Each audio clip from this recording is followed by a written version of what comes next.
Ret beset vil jeg sige, at man vælger mediation, fordi det ofte er bedre og billigere og hurtigere.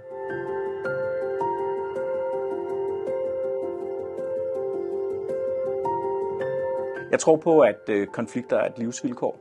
Man kan ikke helt undgå, at de kommer. Og det afgørende bliver så mere, når de opstår. Hvordan løser man dem så på en klog måde? Og her kommer meditationen ind i billedet. Meditation har nogle fordele, også set i forhold til en mere traditionelle måde at løse konflikter på. En af de store fordele ved meditationen, og det er sådan set svaret på, hvorfor man skal vælge meditation, det er, at man opnår større kontrol over, hvor det ender. Altså i de almindelige sager, hvor man går til domstolene, der ved man jo i princippet ikke, hvor det ender. Det afhænger jo af en eller anden dommer, som kommer med en afgørelse.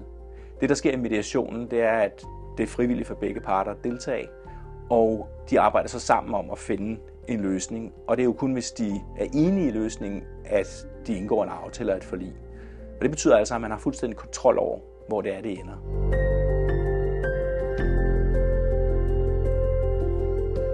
Så forløbet af en mediation er sådan set ret enkelt set udefra. Det kræver selvfølgelig en dyb indsigt og en passende uddannelse for den, der faciliterer det, men udefra ser det ret enkelt ud. Det er grundlæggende i sådan 3 hovedfaser, hvor den første fase er at byde velkommen og præsentere parterne, men også forklare, hvad mediationen går ud på.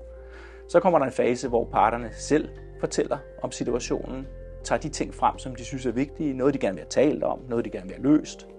Og så kommer der en fase, hvor man kigger på løsningsforslag, der kommer noget forhandling af de løsningsforslag, og endelig ender de jo oftest med så at indgå en aftale.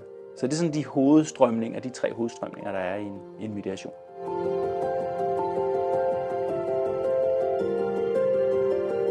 Når folk er i konflikt med hinanden, så er det ofte et element af, at folk synes, der er noget, der har været uretfærdigt. Og de søger noget, der er mere retfærdigt.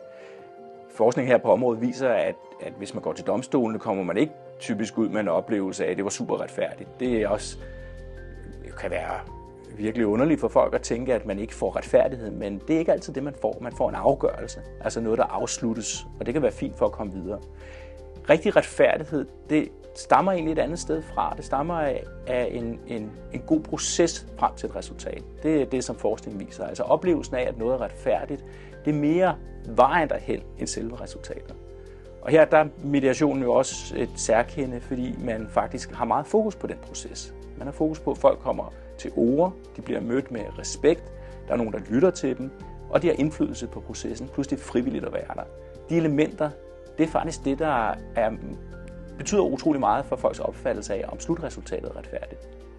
Så jeg vil sige, at både det og at det er frivilligt, om man så vil indgå en aftale, gør, at når folk er igennem et forløb, en mediationsforløb, så vil de oftest opleve det som, at det her det var en retfærdig måde at gøre tingene på.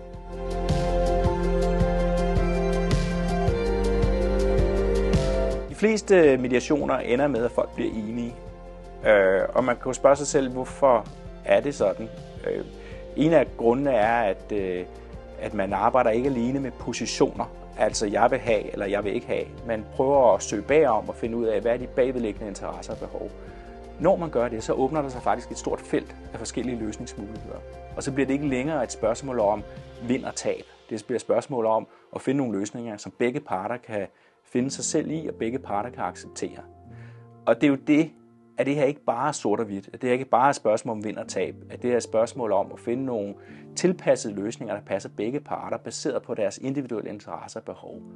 Og det gør rent faktisk, at der er mange, der rent faktisk kan løse deres uenighed og finde løsninger, som de er tilfredse med.